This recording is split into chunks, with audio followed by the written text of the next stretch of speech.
Sine x का graph तो सबको पता है कि साइन एक्स क्या होता है, एक पीरियोडिक फंक्शन होता है और 0 से 2 पाई में जो उसकी वैल्यूज होती है उसके बाद वो रिपीट होना शुरू हो जाती है, मतलब ये 2 पाई पीरियोडिक होता है। तो साइन एक्स का अगर ग्राफ देखा जाए तो उसका ग्राफ जैसे ऊपर जाकर ऐसे नीचे जाकर फिर ऊपर हो जाएगा यहाँ पे, और ये आपका 0.2 पाई बनता है। दिस इज योर 0 और मैक्सिमम वैल्यू उसकी 1 होती है और मिनिमम वैल्यू उसकी -1 होती है। तो साइन एक्स तो हमें पता चल गया कि इसका जो पीरियड होता है वो 2 पाई होता है।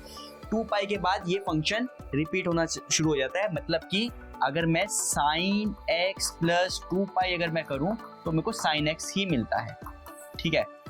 But what about sine 2x? Sine 2x का ग्राफ कैसे होता है? देखो साइन 2x में क्या होता है कि साइन x में 0 से 2 पाई में एक बार अपना साइकिल पूरी करता है, बट साइन 2x में क्या होगा, 0 से 2 पाई के अंदर 2 बार अपनी साइकिल पूरी कर लेगा। मतलब कि इसका अगर मैं ग्राफ बनाऊंगा तो एक साइकिल, दूसरी साइकिल, और ये पॉइंट आपका 2 पाई आ जाएगा, यहाँ पे ये आपका 0 हो जाएगा।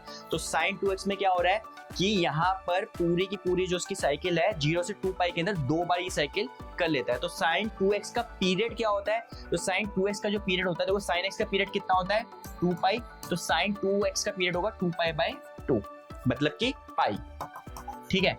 अब आ जाओ साइन 3x में। साइन 3x में क्या होगा, वो 0 से 2 पाई में ना 3 बार अपनी साइकिल पूरी कर लेगा। मतलब कि ये आपका यहाँ साइन 3x का अगर मैं ग्राफ बनाऊं तो एक साइकिल, दूसरी साइकिल, तीसरी साइकिल, तो ये जो पॉइंट आएगा ना, यहाँ वाला पॉइंट आपका आएगा 2 पाई, ठीक है। तो मतलब कि साइन x ने क्या किया, 0 से 2 पाई में एक बार अपनी साइकिल पूरी करी, साइन 2x ने 2 बार अपनी साइकिल पूरी कर ली, रिपीट कर ली, 2 बार रिपीट कर रहा पैटर्न, और साइन 3x ने 3 बार अपनी साइकिल पूरी कर ली। और साइन 3x का पीरियड क्या होगा, साइन x का पीरियड आपका होता है 2 pi, this is period of sine x। तो साइन 3x का पीरियड कितना हो, 2 पाई बाय 3।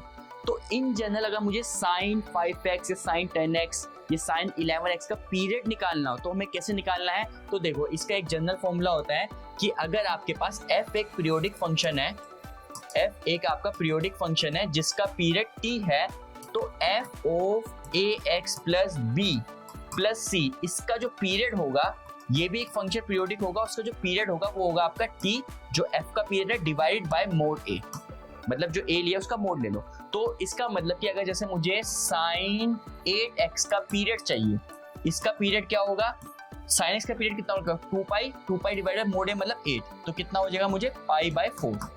ऐसे हम किसी भी पीरियोडिक फंक्शन का अगर हमें पीरियड पता है तो उसमें f ax प्लस b का हम पीरियड निकाल सकते हैं।